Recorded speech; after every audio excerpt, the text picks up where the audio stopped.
Madayong na adlaw Pilipinas. Mauswagong adlaw Tandag City. Welcome to another exciting lesson for today, only here at Hunis sa Kahibaw program. Brought to you by DXDT. This is Mary Ann Pabalate. And this is Mick Silvano, your partners in learning. Join us in this episode today as you stay in the comforts of your homes.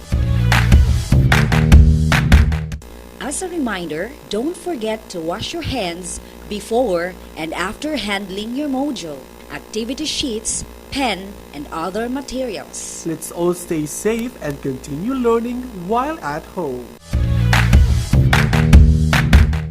Before we begin with our new topic, let us have first a short review. In your past lesson, you have learned that one of the issues of the information age is the presence of bias found in a text. To start our quick review, please open your module on page 5. What's in? Yes, you heard it right. Page 5 of your module, What's in? On this page, you can see that a poster tells that bias is everywhere. Hence, it is important to examine and not to believe on it at once. Bear in mind, you need to have a neutral viewpoint on a particular topic in order not to be biased. Now, let us fill in the graphic organizer by writing words that you can use to convince the readers that bias is everywhere and that it is important to examine it. Based on the words that you have written in the graphic organizer, do you think you have convinced the readers that bias is everywhere, and is it important to examine it? There are actually different ways to convince an audience as we present ideas and expressions in convincing others as you go through the lesson. I'm sure you have mastered how to determine biases found in texts. As you go along with this lesson, you will learn a lot on the power of words in convincing and influencing others. Let us listen carefully to this conversation from the comic strip in your module. Are you ready? Here we go! Good day, ma'am. You look beautiful today. Would you like to try our latest product? Papaya Wonder Soap. Whitens your skin in just 7 days. Are you sure? Would it not be dangerous for my skin? Well, I should go and see it for myself now. Wait, listen. This product would not damage your skin because Papaya Wonder Soap is 100% organic. In fact, many people are already using it. Wow! Really? Now I'm interested of it. Okay, I'll buy one. Was the sales lady able to convince the customer to buy her product? Definitely, yes. Were the techniques used by the sales lady effective? If your answer is yes, great! To fully understand these things, let us be guided with the following objectives. Identify the different propaganda techniques and evaluate the words and expressions as tools used in propaganda techniques. Now, turn to page 7 of your module. What is it? Do you know what is propaganda? In this part of the module, you will learn about the nature of propaganda and its types. Propaganda is a form of communication that is aimed at influencing attitudes and emotions of a community towards some cause or position by presenting only one side of an argument. It is usually repeated and presented over a wide variety of media in order to attract the audience's interests. There are lots of ways to persuade people. These can be used to convince people to buy products, accept ideas, and avail services. Let us now discuss the types of propaganda techniques. First propaganda technique is card stacking. Card stacking. This is a technique that shows the product's best features, tell half-truths, and omits its potential problems. Let's check the given example. Look at the picture on your module. The facts about the product are selected and presented, which most effectively strengthen and support the claims of the product endorser. The propaganda uses card stacking technique because the milk in the poster claims to have no trans fat but hides the truth of possible negative side effects of their product. Now, can you cite an example of card stacking as a propaganda technique? Let us proceed to the next type. Second propaganda technique is name calling. Name calling. This is the use of names that evoke fear or hatred in the viewers. This links a person or idea to a negative symbol. The most obvious type of name calling involves bad names such as racist, dictator, terrorist, rebel, protester, idiot, liar, and monster.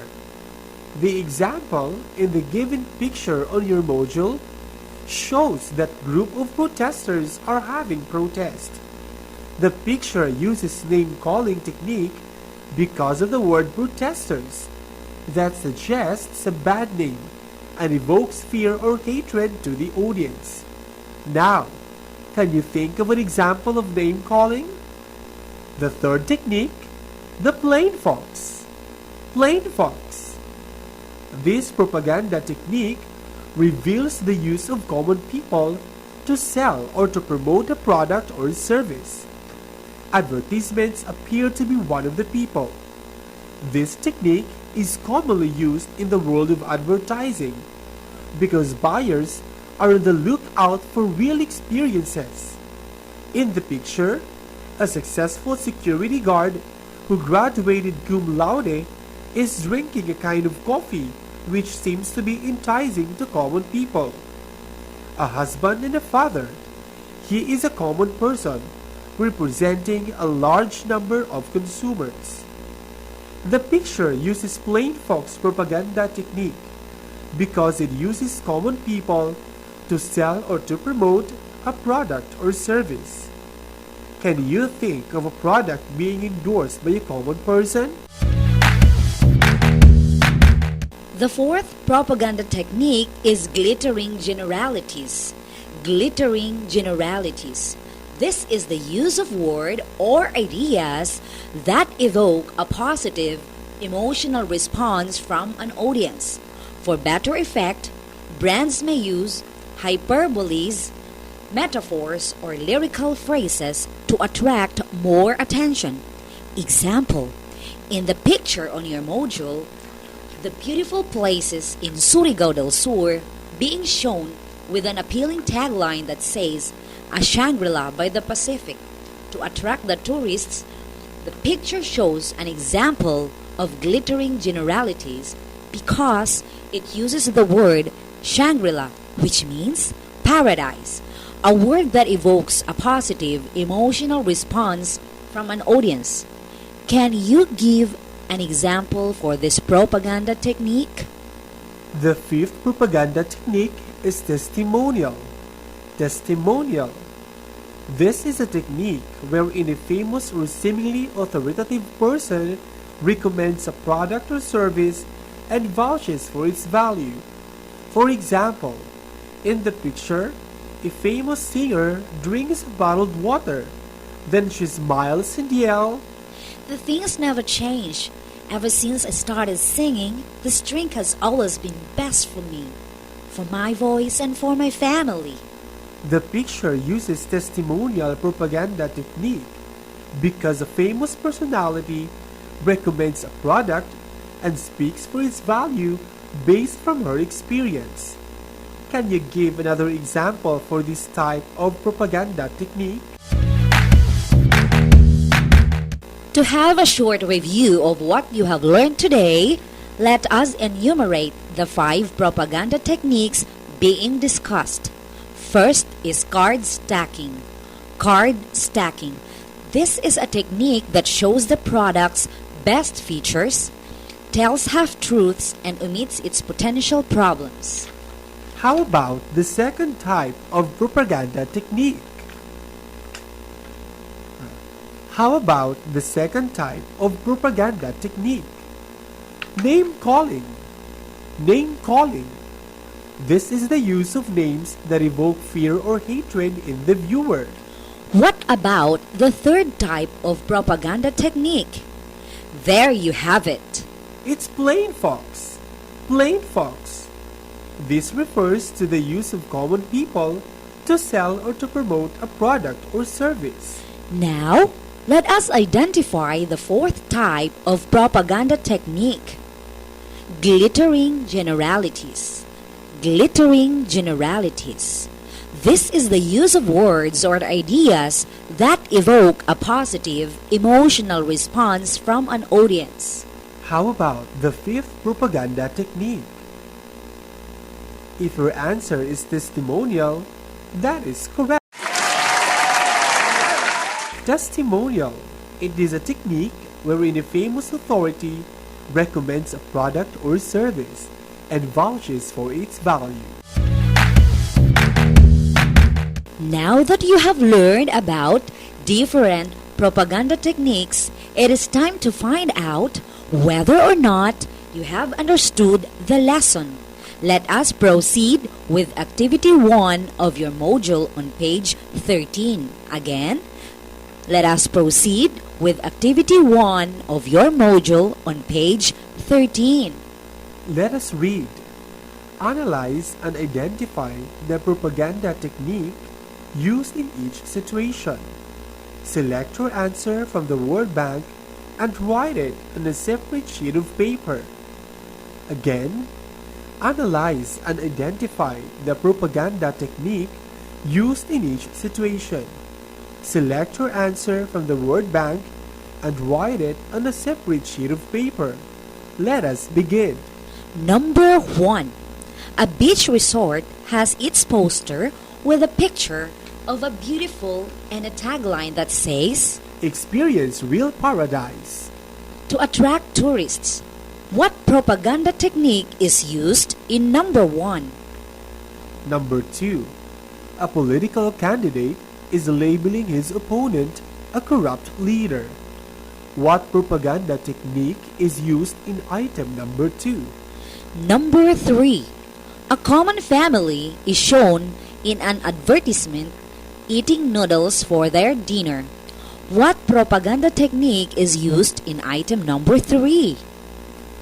Number 4. A makeup brand says that its products will make you look young and beautiful, but it doesn't tell you that it could damage your skin because of the chemicals in it. And number 5. An avid fan feels good about herself as she uses the shampoo of her favorite model endorser. What type of propaganda technique is used in item number 5? Time's up. Congratulations! I'm sure you have already gained knowledge on propaganda techniques, which will be of great help to determine what you really must believe in as you progress towards an independent life. We hope you enjoyed learning English today. It is always fun and easy. Always remember to wash your hands and to wear mask. Keep in mind, stay at home and keep safe. We hope to see you again next week as we continue our journey. I am your partner in learning, Teacher Marianne and Teacher Mick Mars. It's 96 days to go before Christmas. And this is Huni sa Kahibaw, your school on air.